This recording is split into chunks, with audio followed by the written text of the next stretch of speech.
बिस्मिल्लाहिर्रहमानिर्रहीम। अस्सलामु अलैकुम वरहमतुल्लाहि वबरकातुहू। मैं हूं मोहम्मद अबू बकर और आप देख रहे हैं Abu Bakr Siddique birds aviary official YouTube channel. कुल्लु मन अलैहा फान व यबका वजहु रब्बिका ज़ुल जलाली वल इकराम। हर चीज जो जमीन पर है वो फना हो जाने वाली है, सिवाय अल्लाह रब्बुल इज्जत जलाल वाला, इकराम वाला, बरकत वाला, सिवा उसके हर चीज दुनिया से फना हो जाएगी। कुछ भी बाकी नहीं रहेगा सिवाय अल्लाह करीम की जात के। ये आप मेरे हाथ में कुछ पैसे देख रहे हैं। मेरे वालिद को वफात पाए 4 साल हो गए। आज मैंने अब्बू जी का अलमारी, उनका दराज जब खोला तो उसमें से ये रकम निकली।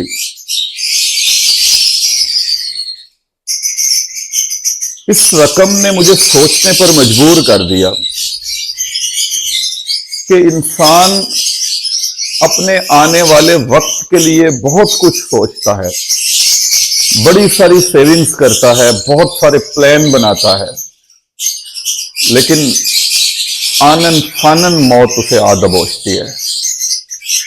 अल्लाह सूरह यासीन में भी फरमाते हैं कि लोग तुम्हारी आंखों के सामने मर रहे होंगे और तुम उन्हें बचा नहीं सकते। और इसमें हकीकत है कि मेरे वालिद मेरे हाथों में उनका इंतकाल हुआ और मैं अपनी पूरी कोशिश के बावजूद और डॉक्टर्स अपनी पूरी कोशिश के बावजूद जिंदगी नहीं लौटा सके। आज इतने सालों के बाद जब दराज खोला तो उसमें से ये रकम यकीनन उन्होंने किसी मुश्किल वक्त के लिए उसमें संभाल के रखी हुई होगी। लेकिन मेरे भाइयों, समझाने की बात यह है कि दौलत, औलाद, जमीनें, जायदाद, सब कुछ इसी दुनिया में धरे का धरा रह जाएगा और आनन फानन सेकंडों में मौत मुकर्ररा वक्त पर आके दबोच लेगी।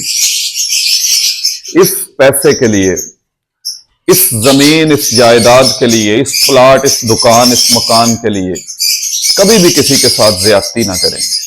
कभी अपने बहनों, भाइयों, अपने दोस्तों, अजीजों, जो लोग आप पर यकीन करते हैं, ट्रस्ट करते हैं, एतमाद करते हैं, उनको कभी धोखा ना दें, क्योंकि ये आपकी औलादें लेंगी। ये रकम, ये प्लॉट, ये दुकान आपकी औलादें इस्तेमाल करेंगी। हिसाब आपको देना है।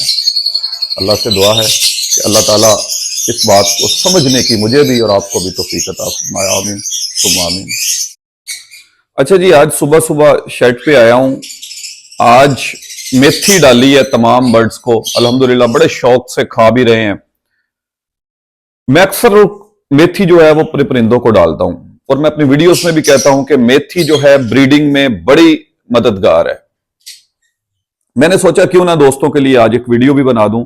बहुत सारे दोस्तों के क्वेश्चन आ रहे थे, बड़े सवालात थे कि हमारे रेड आइज बच्चे जो हैं वो एक्सपायर हो जाते हैं, ब्लैक आइज बच जाते हैं। तो अबू बकर भाई उस पर कोई डिटेल्ड वीडियो बनाएं ताकि हमें पता चल जाए कि हमारे रेड आइज के चिक्स एक्सपायर क्यों होते हैं और ब्लैक आइज क्यों बच जाते हैं, जबकि रेड आइज जो बच्चा जो है वो 4 में से 1 बचता है, 3 एक्सपायर हो जाते हैं।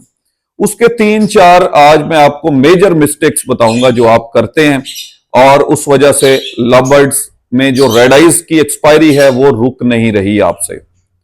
अल्हम्दुलिल्लाह मेरे शेड पे जितने भी रेड आइज बच्चे होते हैं उसमें से 99% बच्चे बच जाते हैं, 1% एक्सपायरी आती है। आप इसको 100% कभी भी नहीं रोक सकते। वीडियो की तरफ चलने से पहले दोस्तों से गुजारिश है अपने इस चैनल को सब्सक्राइब भी कर लें, बेल आइकन का बटन भी प्रेस कर लें ताकि हर नई आने वाली वीडियो उसका नोटिफिकेशन आपको जरूर मिल जाए। अच्छा जी, नंबर 1 सबसे बड़ी वजह जो है रेड आइज चिक्स के एक्सपायर होने की, वो ये है कि आपके बर्ड की उम्र का पूरा ना होना। बहुत सारे दोस्त जो हैं 6-7 महीने का बर्ड भी, 8 महीने का बर्ड भी जो है वो ब्रीड पर लगा देते हैं। उसको ब्रीड पर लगाने से नुकसान ये होता है कि बर्ड अभी मैच्योर नहीं होता, लेकिन ये एक कुदरती अमल है कि वो ब्रीड कर जाता है, लेकिन उसकी मैच्योरिटी ना होने की वजह से उसमें जो वीक ब्लड लाइन होती है रेड आइज की, उसमें एक्सपायरी आ जाती है। Red eyes weak blood line है, इसको अगर आपने ब्रीड करवाना है, इसके चिक्स लेने हैं, तो कम से कम आपके बर्ड की एज 1 साल होनी चाहिए।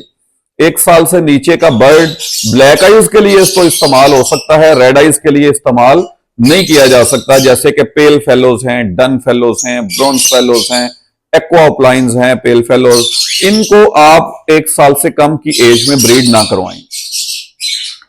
अच्छा जी, नंबर 2, दूसरी बड़ी मिस्टेक ये होती है कि हम आपस में बर्ड्स को ब्रीड करवा देते हैं। मिसाल के तौर पर अगर आपके पास एक जोड़ा लगा हुआ है, उसमें से जो बच्चे आए हैं, आपने उन ही बच्चों को आपस में ब्रीड पे लगा दिया। उससे ये होता है कि ब्लड लाइन मजीद वीक हो जाती है। जब ब्लड लाइन मजीद वीक होती है तो उसमें से जो भी बच्चा निकलेगा उसका एक्सपायरी रेशियो 50% होगा। हो सकता है वो बच जाए, हो सकता है ना बचे। तो 50% उसमें ये होता है कि आपके पास रेड आइज बच्चे जो हैं वो एक्सपायर हो जाते हैं, क्योंकि वो ऑलरेडी वीक ब्लड लाइन होती है। और जब उसको आपस में हम लोग ब्रीड करवा देते हैं, जिसको हम इन ब्रीडिंग कहते हैं ब्रीडिंग की जुबान में, तो फिर वो बच्चे मजीद एक्सपायर होना शुरू हो जाते हैं। अच्छा जी, तीसरी बड़ी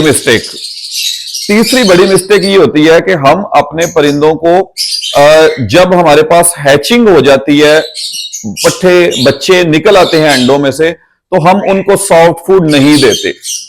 सॉफ्ट फूड का ना देना भी परिंदों के मरने की एक बहुत बड़ी वजह है। अब बहुत सारे लोग हैं, 2 तरह का सॉफ्ट फूड देते हैं। एक तो लोग देते हैं एग और ब्रेड, उसको क्रश करके वो देते हैं बारीक बना के। दूसरे लोग जो है वो चने मिक्स जो होते हैं, जिसको हम सॉक सीड्स कहते हैं, वो देते हैं अपने परिंदों को। लेकिन मेरा जो जाती तजर्बा है वो ये है कि जब आपके पास बच्चे निकल आए अंडों में से, तो फिर आपको एग ब्रेड देना चाहिए। अगर आप ब्रेड की जगह पे रस्ट डाल लेंगे तो वो ज्यादा बेहतर है, क्योंकि ब्रेड जो होती है ना, वो नमी उसके अंदर होती है और वो उसके बच्चे के मुंह में जाके पोटे को जाम भी कर सकती है, और जिससे उसकी एक्सपायरी आ जाती है। तो मेरा ख्याल है कि ब्रेड की जगह पे आपको रस का इस्तेमाल करना चाहिए, जो कि नमी को खुश्क कर लेता है, उसको खींच लेता है, सक कर लेता है। तो एग एंड ब्रेड की वजह से एक्सपायरी आ सकती है। कभी भी सॉक सीड्स उन दिनों में ना दें जब बच्चे निकल आए हों। उन पेरेंट्स को ना दें जिनके बच्चे निकले हुए हैं। उनको अंडा और रस जो है वो आपस में मिक्स करके कोई अच्छा सा मल्टीविटामिन या कैल्शियम डाल के उसके ऊपर, तो वो आप उनको दे सकते हैं। चौथी अहम वजह ये होती है कि हम अपने परिंदों को सिर्फ दवाइयों पे लगा देते हैं। ये मल्टीविटामिन दे दिए, ये कैल्शियम दे दिए, ये मल्टीविटामिन, ये कैल्शियम। हम कभी भी उनको नेचुरल चीजें नहीं देते, कुदरती चीजें नहीं देते। जैसा कि मेथी है, जैसा कि लूसन है, पालक है। ब्रीडिंग सीजन में और भी बड़ी सारी चीजें आ जाती हैं, मूंगरे आ जाते हैं, गाजर आ जाती है बारीक क्रश करने के बाद। देखें, जब तक आप अपने परिंदों को नेचर से दूर रखेंगे तो आपके पास एक्सपायरी आना आम बात है। कभी भी आप अपने परिंदों को नेचुरल चीजों से दूर ना रखें। मल्टीविटामिन जरूर होते हैं दवाइयों में, और उसकी अफादियत से इनकार भी नहीं किया जा सकता। लेकिन अगर आप ये समझते हैं कि आप मेथी में, पालक में और जो है लूसन में उस जितने बेहतरीन मल्टीविटामिन, कुदरती कैल्शियम, फाइबर, आयरन अगर आप किसी दवाई में ढूंढ रहे हैं तो फिर वो मुनासिब नहीं है, उसमें आपको नहीं मिलेगा। ये आपको नेचुरल और कुदरती चीजों से ही मिलेगा। जब भी बच्चे निकल आए, आप अपने परिंदों को एक दिन छोड़ के एक दिन मेथी का इस्तेमाल जरूर करवाएं। उससे आप देखेंगे कि परिंदों के जो बच्चे निकले हुए हैं उनकी ग्रोथ बड़ी अच्छी होगी, उनकी हेल्थ अच्छी होगी। जब वो बड़े हो जाएंगे उनके परों में शाइन बड़ी अच्छी आ जाएगी। मेथी का इस्तेमाल आपको जरूर करवाना चाहिए। ये चंद जरूरी चीजें थी जो आपने करनी है। कभी भी आपका रेड आइज बच्चा एक्सपायर नहीं होगा अगर आप इन चीजों का ध्यान कर लेंगे।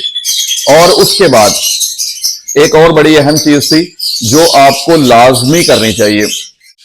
आप लोगों को फोस्टरिंग से जितना हो सके परहेज करना चाहिए, खासतौर पर रेड आइज बच्चों के मामले में।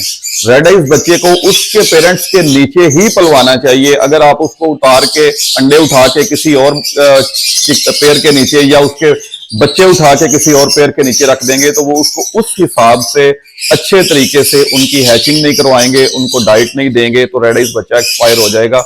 मोस्टली केसेस में यही देखने में आता है कि लोगों ने फोस्टर पेयर कर दिए होते हैं। जब आप फोस्टर करते हैं अंडों को, तो जो दूसरा पेयर होता है, हो सकता है वो अच्छे तरीके से पाले या ना पाले, तो उसमें भी आपके पास 50% चांस होता है। तो कभी भी कोशिश ना करें, रेड आइज खास तौर पर बच्चों को फोस्टर करवाने की, इंशाल्लाह आपके पास बड़े अच्छे रिजल्ट आएंगे। तो कल या परसों इंशाल्लाह एक और नई वीडियो के साथ खिदमत में हाजिर होता हूं। तब तक के लिए इजाजत दें। अस्सलाम वालेकुम रहमतुल्लाहि व बरकातहू।